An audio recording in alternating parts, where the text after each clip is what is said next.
Yeah, it's your boy Ray on the mic. Let's go. What's going on, y'all? It's your boy Ray White on the mic with Ray White, and I wanted to give y'all a snippet of a podcast interview that I did with Buddy on the Conversations with Buddy podcast.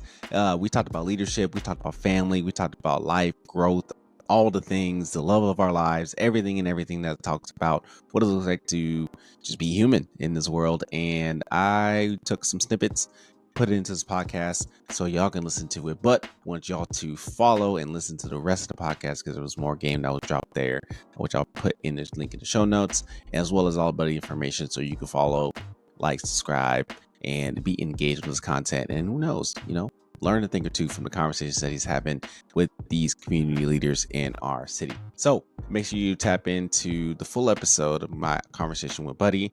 But here's a snippet that I want y'all to hear on the podcast. Let me know what you think. But let me introduce you to a guy named Ray White. Welcome, Ray.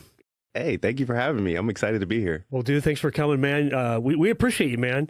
Well, hey, let me introduce you real quick. I want people to get to know who you are, and then we'll dive deep and we'll learn all the good and the bad. We'll learn whatever we need to learn. Yeah. Man. So here's what you say. You say that you're a husband of 9 years and a father of 3 boys. Your poor wife, man. She's outnumbered, man. Yes, I bet she's tough. Oh man, she really lays down the law in a good way. Yeah. And I learned so many things from her of just how to structure life in general. Yeah. And she's an educator, so she really has that background, and it's really good. All right, you say you're a self-titled professional board member. We'll get to that. I want to hear what that means. I have an idea, but I don't make any assumptions. You're an athlete at heart, a former college athlete, and now youth sports coach. Mm-hmm. What sport? Whatever the kids are in. But right now, we're baseball. Okay, so really, it's not just one; it's many. No, yeah. Okay, and baseball, man, you got to be all in. Oh yes, it's a time. Yes. Take some time. Rain or shine, we figured it out. You're a content creator, author, podcaster, speaker. Dude, I love that, man. I mean, what a gift. Yes, it is. I mean, everybody has that gift. So good for you. Thank you. And how old are you anyway? Just turned 34. Yeah. Okay. When was your birthday? Yesterday. Dude. Yep. Happy birthday. Thank you. Thank 34 you so much. years. Yeah. How's that feel? So far the same. Probably because I've been thinking about it for a while. But, knees are still good. Ankles are still good. So we're still trucking along. So one question for you. Uh-huh. My favorite question. I do this to my daughter. I have 2 daughters. And what's the one lesson you learned in your the last year, 33? What was that one lesson that you learned? One lesson, buddy, that's a hard question. Think about that. I'll think about it. Let me come back to that. There's a lesson there somewhere. There's probably many, but... Yeah. I'll think of one. Okay. You're a lifelong learner, mm-hmm. which is really, to me, a sign of humility, because if we actually arrive at our knowledge and you can't learn anymore, then what's the point? Yes. And the last thing is you're a very, very amateur woodworker. So how cool. You kind of do everything, man. Like, just a little bit of something. A little bit of something, man. Yeah. And does your wife work, or does she stay home full time? Yeah, so my wife, she's a part-time literacy specialist in the school district. Okay. She's been in the education system for 10 years. Yeah. Went to school to be a teacher, is loving that profession, loves what she does. Yeah. Just commend her for just that, knowing this is exactly what I want to do, and I'm really good at it, and she definitely is. And it's a pretty amazing woman. That's awesome. Yeah. That's really neat. You talk highly of your wife. Yeah. I mean, that is really neat. Yes. A lot of guys, I don't know, it's not that they talk bad about their wife, but they may not edify their wife like they should. Yeah. So I'm taking notes. Oh, man. I'm all about the honoring my wife, especially honoring people, honestly. Well, why is that important to you? Well, the world could be a really harsh place, and it can be very detrimental in the way that we see one another or experience one another. And, there are not many voices out there who would want to support other people. And so part of my whole MO is being a hype man in general. So hyping people up in every which way, and especially those that we choose to do life with. I choose to do life with my wife. So yeah, I love her, and I want her to be known that she is loved, not just publicly, but also in just the relationship that we have together. Beautiful, dude. I think it's the message us guys can really learn from, how to honor our wives and really love them. Yeah. Dude, good job, man. Thank you, man. I do what I can. Yeah. All right. So I want to learn a little bit more about Ray. You know, where'd you grow up at? You know, and again, favorite question is how did your parents influence who you are today? Because you seem like a really good guy, married, love your boys. Yeah. You're fully engaged in sports. Appreciate that. I want to hear it all. Yeah. So walk us through the journey. Yeah. So Southern California, born and raised, which was anything and everything, super involved in church and in sports and community activities. Really got that instilled by my mom, who one of her main phrases growing up to me was, hey, if you see a need, try to fill it. And she modeled that in a lot of ways in her work ethic. And, you know, so there were some days where her and my grandmother, you know, dragging me to things because like, hey, we need you to help set up chairs or, you know, you got to be in children's church or whatever. But through that, just found a real joy to see what serving and serving others looks like. And so that's one of the major lessons that I learned growing up. And was an athlete, football, basketball, and track. Those were my 3 sports in high school. Had fun, did great.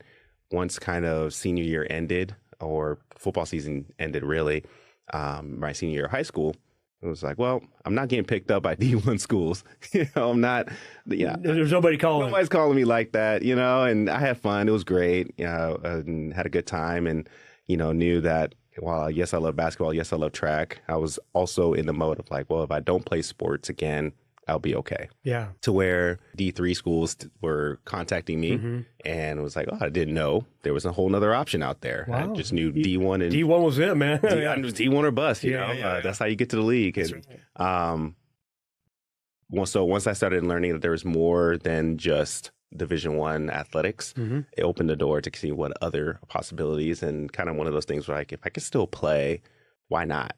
Why not try it? Why not say I'm a college athlete or just get to go through that experience?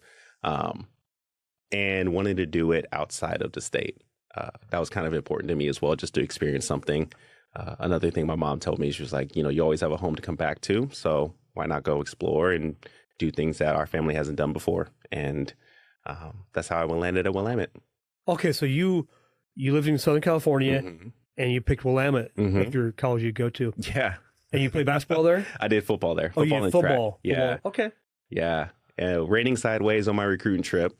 You're like, why? Oh my goodness. Yes. I left the beaches and all that and came to my recruiting trip. It was raining sideways. We landed at the Salem airport, 15 years ago when they were doing flights. Now they're doing flights again. But it was one of those things where it's like, if it wasn't for the people and for the culture and the teammates that I met and the fact that the coaches saw me more than just an athlete, I probably wouldn't have been here. Yeah, you wouldn't have come. Yeah. So did you do all 4 years football and track? I just did 3 years of football, 2 years of track. Okay. The football did from freshman to junior year, and track only did freshman and senior year. I got some in academic trouble.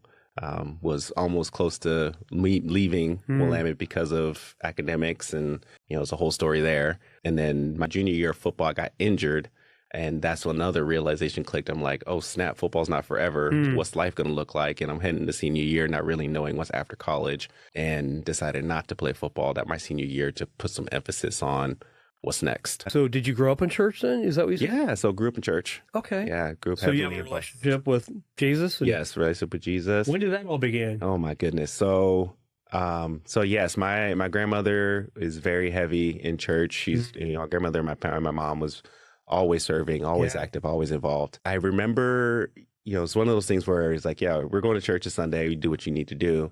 But I think I was about middle school or just going into middle school where, the relationship mostly became my own. Yeah. And it helped that, again, there was a lot of mentors in my life who were influencing that relationship, and they modeled the way. And I was like, I really like how they're living their lives. I want to model that too. And I really appreciate that leadership gift was instilled within me. Leadership, especially servant leadership, was instilled in me because it just made a natural, like, not only am I serving just to serve as a leader, but I'm also serving for Christ. And what does that look like to help create space and environments where that is a opportunity for other people to experience that too. Yeah. So yeah. Wow. Incredible. How are you plugged into your Kaiser community Yeah. or even Salem? Yeah. Because I know Kaiser people really stick to Kaiser. Yes. It's a funny dynamic. And we used to joke about that before I started living here. I'm like, yo, y'all are one city. Like, why is this? Like, oh, no. There's this distinction. There's difference. And I respect that. And it's pretty amazing to see that distinction. And also see where connections can happen too. Yeah, I jokingly say I'm a professional board member because I find my way on the boards and love the organizational leadership side of things, how it works, how it takes the systemic opportunities it creates to help create change is things I like read up on at night, right? So I have been involved. Okay. Kaiser Young Life, I've been involved with that in some capacity. I've been involved with the Salem Leadership Foundation. Yeah. The Marion Polk, the Family YMCA, been involved with Jeremy as a board, Outreach Ministries or Outreach Inc. He has a board I've been kind of sitting on with as well. And then there's another new board that I'm on called Be Black Foundation that just started a year ago. And You guys meet at 8 o'clock on Thursday mornings. Yes, at a Kingdom House Coffee. Yep. Allie, what's Allie's Saunders? last name? Yep. Mm-hmm. So we chatted and she's invited me. I haven't came yet, but okay. Yeah, that'd be fun. Yeah, that's been a good group. Good group. I'm in, man. And Church at the Park is another one that I'm involved with as well. You are a professional board member, man. Yeah, just we'll get you talking with Tim out here. Maybe get you on Valor Mentoring's board as well, man. So, see, don't tell my wife. yeah, you must say, dude, you gotta go make some money, man. Oh, that's too funny. Well, then you guys have some kids, and Yes. what a beautiful gift that God's giving you, 3 boys, and what a blessing. All chilling out, Max, and relaxing, all cool while listening to this episode. But if you could just do me one quick favor, share this with a friend. If you know somebody who is a leader that's growing and building their leadership development and would love to be strengthening their leadership, share that with them. Talk about it. What do you like? What do you don't like? What do you want to see more of? And then let me know too, so that way I can help create more content for y'all as well. All right, let's get back to it. Walk us through a little bit what you coach. You said you coach a little bit of everything. Yes. So early on too, so backtracking a little bit to college, I knew when I graduated, I wanted to do something in business, ministry, or athletics. Yeah. Some form of the capacity, right? Since that's what I was a part of. Well, business, ministry, athletics, education. Education was also one out there. And that's why I'm dabbling, because I'm like, oh, I like these. I'm exploring my interests and gifts. But coaching has always been one that early on I thoroughly enjoyed. I mean, I met a lot of great men and women through coaching who coached me, modeled the way, and wanted to, again, instill that into the next generation. And so I've coached basketball even before I even had kids. Was coaching youth basketball, coached high school football for a few years at South Salem, and even did like a little bit of track, like clinics and things of that nature. And then knowing that when I have children, I want to be that kind of a dad. Not the one that's like, there's nothing wrong with it, but I knew that I had fun playing sports because people were engaged with me. So I wanted to create that again for my kids and say like, wow, this is not your only identity. If you're interested, I would love to be that person to help you with it. And when you're done, we're done. And that's okay too. So I am looking forward to today just to be the dad in the stands. But for right now, our kids have been involved with soccer. So I've had to learn how to coach soccer to little kids. And that's it's like herding cats, man. Oh my goodness. I came to practice so we're about to head into our 3rd year coaching. So in the fall will be year 3, but year 1, I'm coming in as a high school coach mindset. So I have my schedule, I have my, segments and all the things. And I'm like, I got to throw that out the window because we're not doing 5-minute installments of these activities. Like they're just learning how to kick the ball around or, they're running around chasing each other. So it was a lot of herding, but also I laced up with the kids too and played with them as well to show like, I'm not just a guy on the side. I want to be integrated. So we did soccer, we just wrapped up basketball, and then now we're in baseball. So both Theo and Calvin are in baseball on 2 different teams. So we're on the field 5 days a week. Just having fun. Keeps you in shape too. Oh my goodness. That's the main reason. That's actually the whole, just to stay in shape. Because your boy's going to grow and you have to keep up with him. Yeah. Right. And I love that, man. I love that you're super involved. I mean, Thank you. what a blessing. It is. It is. Hmm. I don't want them. There is a in the back of my mind. I know the day is going to come. They're going to be better than me in something, right? Yeah, yeah. But until then, I still got to maintain. Like, hey, like I still got it. That competitive nature doesn't go away, by the way. I think even though our bodies may not perform, that competitive nature, you'll be like 90. And you'll be like, can this go wrong? I think I can beat you. It's very true. It's Yeah. very true. That's funny. Oh, okay. So talk to me a little bit about your business. So Yeah. you do your coaching, podcast, and author. Is that? Yeah. So So walk me through that. I want to know what you do. I want to hear what who's your client. Let's talk about that and see if we can get you some clients. yeah, there we go. So Raymond D. White Consulting, RD White Consulting, essentially is what it's called. What I do is help organizational leaders embed equity and inclusion into their leadership lens, and help create a community where every identity belongs and thrives. A lot of what I do, which is also part of why I'm like involved in a lot of boards, because I recognize that while the individual relationships that we have with people is phenomenal, like that's great. We need to be able to build relationships and honor one another, practice with integrity, respect, help create spaces where we can share dialogue and be comfortable in that, even if it's like uncomfortable to conversations about our identities. That's important, but we do operate in a system, and sometimes we don't really take the approach of seeing how this system can change to make it systemically better or sustainably better. And so what I will hope to bring to the leaders that I'm engaging with is, hey, how do we look at our policies? How do we look at our, just our culture or our values, mission and vision, what we do, and really see if it's truly meeting the needs of what we say, right? So pretty much walking the walk. Walk the walk. Yeah. And knowing that, especially in the last 4 to 5 years, diversity, equity, inclusion has been a pretty hot topic, and really in whichever way you kind of see the prism is one of the discussion. And my approach is, while I would love to help guide people through that versus be a is either do or die, you got to do this, or things change. So that's kind of my approach to leadership and my approach to building up people and building up organizations through consulting and coaching and providing that opportunity. So you work really, there's a company and there's a leader, and your primary goal is to work with the leader. Yes. To influence culture. Exactly. You call it equity inclusion. I don't know that I've actually heard that word. That's a big word. Yeah. That's cool. Yeah. Are they local companies or are they nationwide companies? Yeah. So a lot of them is local. Because you could maybe go to like a brand like Nike and, hey, I mean, call me. Why not? I mean, seriously, why not? Because they need somebody who is an athlete, who understands leadership, who has good integrity. A lot of the organizations I do work with is local, because I believe in just that the greatest influence is, your neighbor, right? And the people next to you, and the service providers who are meeting the needs where they currently are in a local context.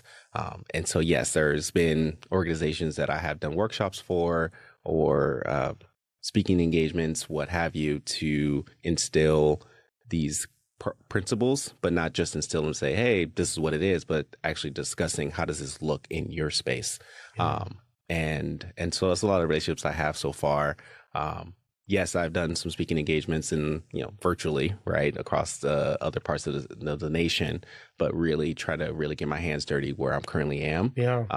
Since I am here and I want to make a difference here and help connect and build relationships with the people that I'm living with here. Yeah. Okay, so you also have a podcast. Yeah. You've written a book because you're an author. Yeah. So how do those both feed your business? What do they? We're at an interesting juncture right now with that. So the podcast started out of boredom, honestly. I think in 2019 when I was taking an MBA class at George Fox, we were learning marketing, and we were learning marketing from it wasn't like talking about digital marketing or the new ways. It was a lot of former principles that were great, but we stayed in that space. And I was like, well, I wonder what it would look like if I took my knowledge and education and practice it myself. And knowing that I want to speak and want to provide change through using my voice, started podcasting and started On the Mic with Ray White, and just like picked the name and said, I'm going to stick with it and go with it. And it's been literally a space where I've been taking life lessons that I currently experience and what is the lesson within it, and how do we then transform that to help somebody take action? Like, what are the principles and next steps and tactics to move forward with that? Yeah. It's application, and which is always the hardest thing. To hear something is like, great. Yeah. Now to actually go apply what it is you hear. Yes. That's hard. Yes. Because we all have habits and tendencies and defaults. Yeah. It's a battle. Yes, it is. So you're needed, that's it's true. Thank you. Okay, so we know your business name. Yes. We know your podcast name. What's the name of your book? Yeah, so the book is called Advocacy in Action, 9 Practical Ways for Allies in Social Justice. And similar kind of vibe of who I am, right? Yeah. Of, hey, there's these big nebulous concepts, there's these life events that are occurring. You see it in the news, you see it on your social media feeds, but how do I process it? How do I internalize it, make it make sense, and then take action, right? And so during the pandemic, when the unfortunate tragedy of George Floyd happened, a lot of social media posts I saw were people asking, well, what do I do? How do I take action? How do I take what I see and put it into what I'm currently doing without just, posting on social media or whatnot? And so I outlined like 9 different steps. And those 9 steps, it was one of those like, social media world, it got quote unquote viral, right? Viral for me, right? People posted it, reshared it, all that kind of stuff. Like, okay, well, there's something here. How do I keep talking more about that? And then 2 years later, put a lot of those concepts into a book that fleshed out even more ways to look at yourself, look at the relationships, and look at your institutions or your the people that you're around, and really practice those steps to make action. And book is pretty low stakes. It's like 100 pages. Yeah. It's written as a little bit of a journal reflection with some stories in it, some practical steps, and then a space where people can also write like their own answers, like a journal, like a notebook. And yeah, it actually is coming up on its 1-year anniversary in a month. So yeah. Well, congrats. I mean, Thank you. That's hard to do. Your last thing was a continual learner. Yes. And I think if we ever get to the point where we think we've learned all there is, or I can't learn anymore, that actually shows a lack of humility. Yeah. That's just not good. Not at all. Not at all. So I show up, I'd rather ask questions than come with knowledge. Yes. I want to learn from you or whoever and just gain. What do you know that I don't know? Yeah. Where's God gifted you? Yeah. How do I learn from you? Yeah. There's no ego. Not at all. None. And even if there is, how do you like acknowledge it to let it not become, again, another barrier towards the learning, right? Because sometimes, and I struggle with this myself, of just when I enter into spaces and thinking that, internally, I might be better or I might have more knowledge in this space, but that shouldn't get in the way of like what you just stated of there's still exchange of knowledge or exchange of relationship that can still happen here. And there is no, the working to make the table flatter or working to make the landscape flatter, and just we're learning together, we're growing together, you're bringing something, I'm bringing something, and together is creating something great, more than just what could be done by ourselves, or like you said, thinking that we have it all in our heads. And that's a lot of what the preconceived notions that if we work to navigate through that, how much greater will we be in relationships and connectivity and community together? What could we create with that kind of perspective? Yeah. And so that's awesome. Yeah, I think without humility, because your shirt says community is the solution. Yeah. And I think that's huge. I mean, you can't come to the community with an all-knowing attitude. Nobody's going to listen to you. But if you come with humility and empathy and compassion, willing to learn, bring your expertise. God has gifted you a certain way. Bring it. You're not bragging about it. You can edify the Lord for the gift that He's given you. Yes. It's just, you have gifts I don't got. I got gifts you don't got. Yeah. That's good. Yes, it is. When you're 44, 10 years down the road, what does that look like? I mean, if we don't know what that looks like, then how on earth can you do today that feeds what that should look like in 10 years? Yeah. In 10 years from now, like you said, we'll have a kid who will be close to graduating high school age. And everybody else will kind of be falling in line in that way. I'd hope that I would have enough capacity and creativity to just, again, be in whatever they're interested in. So if they're like, yeah, we're going to travel over here, or, they could decide to do sports or do any other activity that requires them to be all in and interested. I'm like, yeah, well, how do I be available and supportive for you in that? Right.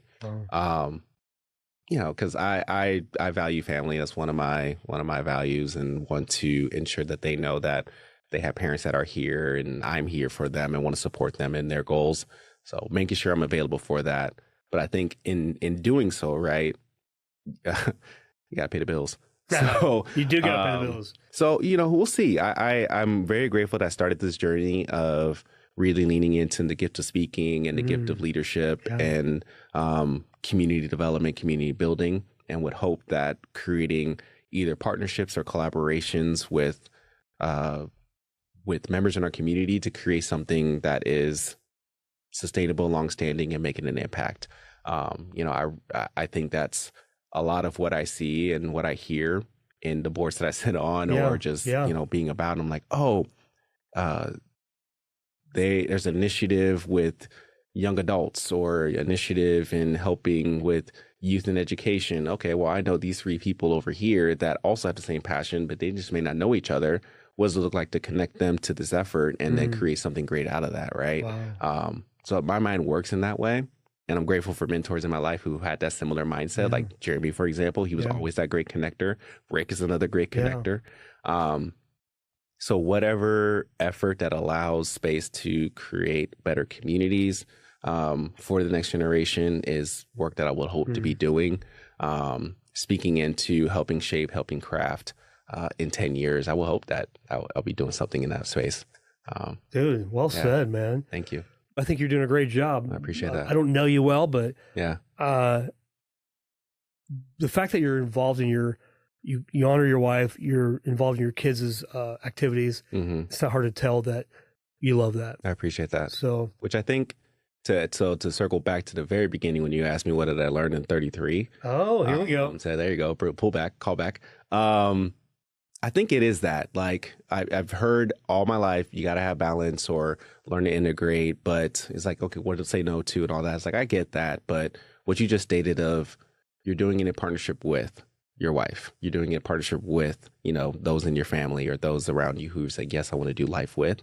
That has been the biggest lesson, especially as we move from 2 to 3, where it's like, oh no, like the Ray of even just a month ago is not going to work today because we have to navigate this new way of life. So I need to be more intentional about speaking up or sharing, hey, this is on my heart and vision, or, or I like that, or I don't like that. So being more intentional in that way instead of keeping it in my head, but knowing that I chose to do this with Lindsay and Lindsay chose to do this with me. And there's not that there was competition, but I could do a better job of articulating more, this is what's going on in life, or tell me what's going on in your life and how do we work together through this, and knowing that we both called to be here together and with our kids and making this a formidable, amazing household, and be comfortable with that. Because I found that if I say that out loud, a lot of what she said was like agreed, or she was like, oh, I like that, but tweak that. And it's like, oh, that was so much better than what I thought. Like I should have came to you sooner. So, right there. Yeah. So that was definitely a huge light bulb in 33 that I feel really confident stepping into 34, knowing that that's going to continue to refine and shape and edit its way to create that vision that we created, that, God has instilled into us and what we're creating in our household. Yeah. I think guys in general can be very passive. There's a lot going up in the brain. They're processing, but they're not actually speaking. Not sure why. Maybe they're afraid. Maybe they don't think their wife will like what they have to say. Yeah. But I think if you don't communicate well or articulate well, you might resent. Yes. And then later on stuff, well, you didn't let me. Right. I never heard you. Yeah. But I think to your point, articulate. Hey, what's on your mind? This is what's on my mind. What's on your mind? Yes. It's a give and take. It is. You go, hey, and you asking your wife, hey, what do you think about this here? Hey, do it this way. Our wives are smarter than we are, man. Oh my goodness. Let's admit that right now. So, yes, that she is 100%. I follow her lead in a lot of things. As I'm just appreciative that we get to create that space for each other. And it's very much so, like you said, like, because going into marriage with that perspective early on, like, all right, I'm the man, I got to have this figured out and all these kind of things. And, keeping a lot of stuff in my head, like that was a lot of what I spent the first, 5 years or so before we had kids, that dynamic. And then now it's like, okay, like, come on, Ray, like we're better than that. You're better than that. Let's continue to make this a relationship versus a one-sided situation, or not even engage and kind of have those preconceived notions. And I feel so much better now. So it's great. Dude, what a victory, man. You're 34. It only took me about 20 years longer than you. So, no. But that's the message. That's really, in a way, that's why I do this podcast is I want to hear your story. Where are you winning? Where did you struggle? Yes. Like we all struggle. Yes. But guys, we don't like to actually tell people we struggle. Yes. We struggle. Yes. I still struggle. Yes. My wife knows me really well, better than I know myself. And it's hard to admit to sometimes. It is, but you know what? It's part of humility, just being honest. Yes. My wife is hyper aware of me. So, well, dude, it's been awesome to get to know you. Yeah. Hopefully we get to see a lot more. Yes. I'm going to be checking out your book, your podcast, your business. All the things. Yeah. I want to see you succeed, man. I want to see you impact our community. I appreciate that. And if there's anything I can ever do for you, man, reach out. We'll do. And maybe we'll have you on again. Well, maybe in a year or so. Yeah. We'll have you back on, see where life has taken you. This would be amazing. And any last words of wisdom that you wanted to share? Is there anything on your heart that you just want to get out there that you didn't get to share? What is the last thing? I appreciate, even just in this discussion, you talked quite a bit about the ego side that we have. And that if we were to acknowledge, put it to the side, or recognize that it's there and articulate it in a way that is not creating defensiveness, but just like ability to show that, hey, this exists and we want to get to this point. So how do we navigate it or, debunk it or what have you, just to help reach that goal? And a lot of that does come from just the articulation of everything, ourselves, our minds, what we see, what we think, and finding the people in our circles, in our boat, as Jeremy would say, that would help us navigate that.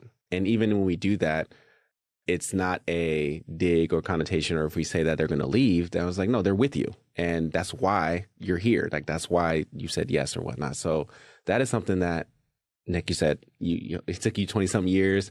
It took me 15 years, right? So if I would have known that, like in high school and in college, that probably would have changed a lot of the dynamics that I experienced then. Mm-hmm. But then, you go through life and the journey of life to pick up these lessons. And I would just hope that those that are listening, that if there is something that they're contemplating or processing and feel like they aren't able to because of the ego side of things,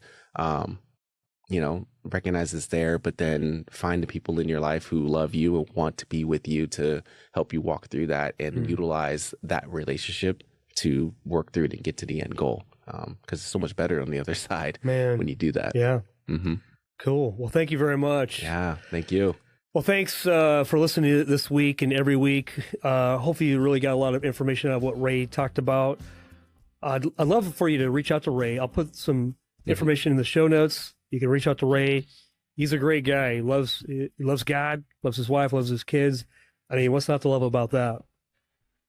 And the verse I'll leave you with today is Proverbs 3:5-6. It says, trust in the Lord with all your heart. Lean not on your own understanding. In all your ways, acknowledge him, and he'll make your path straight. So that's something I try to live by, albeit not perfectly. That is my goal, and that's my goal for you and my prayer for you as well. Look, if you are looking to build up and develop your leadership skills and take it to the next level in your community, I want y'all to pick up my latest book, Advocacy in Action, 9 Practical Actions for Allies in Social Justice, which is out now by clicking the link in the bio, where you can get tactical tips on how you could be an effective belonging leader in your community, starting where you are with what you have. This book's got all the tips for that and can give you some game on how to be that leader for you and your community. So tap that link below to get that, and I'll talk to y'all soon.